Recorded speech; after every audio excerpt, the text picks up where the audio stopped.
राम सरकार की जय जय श्री राम। पूज्य महाराज जी के श्री चरणों में नमन। मंच पे विराजमान सभी संत जनों के चरणों में नमन। आज महाशिवरात्रि का पावन पर्व है और इस पावन पर्व के अवसर पर बेटियों का ऐसा दिव्य विवाह, विजय शाह जी सच कह रहे थे, मैंने भी अपने जीवन में ऐसा दिव्य विवाह नहीं देखा। भगवान शिव का विवाह अनूठा विवाह माना जाता है।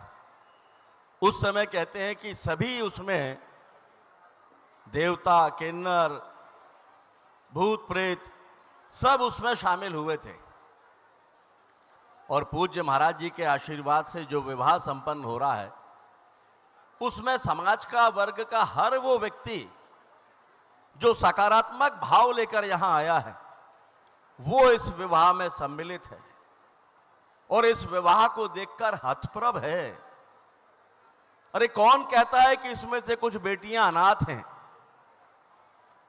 जिनके पिता स्वयं बागेश्वर धाम सरकार हो उसको और किसकी आवश्यकता है? मुझे स्मरण है, मैं कुछ दिनों पूर्व जब आया था, सभी बेटियों को बुलाया गया था।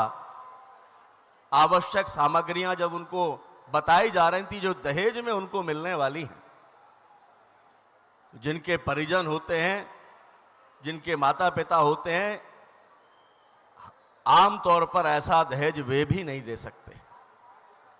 और बागेश्वर धाम सरकार कह रहे थे वर के पिताओं से कि मैं तुम्हारा समधी हूं और ये बेटियां इस विश्वास के साथ सौंप रहा हूं कि जीवन भर इनके सुख दुख की चिंता करोगे।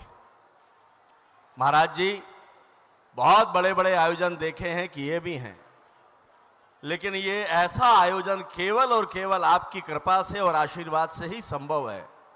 यहां हर कोई बेटियों को आशीर्वाद देने आया है, लेकिन मुझे तो बेटियों को आशीर्वाद देने में भी संकोच है। अरे जिस पर आपका आशीर्वाद हो महाराज जी, उसे और किसके आशीर्वाद की आवश्यकता है? और ऐसी बेटियों के विवाह में सम्मिलित होकर मैं स्वयं को सौभाग्यशाली मानता हूं और आपके चरणों में नमन करते हुए प्रार्थना करता हूं कि आपकी ये कृपा, आपका ये आशीर्वाद इसी तरह से सभी पर बना रहे। वैसे भी आप भक्त वत्सल हैं, भक्त वत्सल हैं, लोग आपसे मिलकर भाव विवल होते हैं। आपके चरणों की दया और कृपा सभी पर इसी तरह से बनी रहे और हम सबको भी जो मंच पर विराजमान हैं और जो सामने हैं, आपके कृपा पात्र होने का अवसर इसी तरह से प्राप्त होता रहे।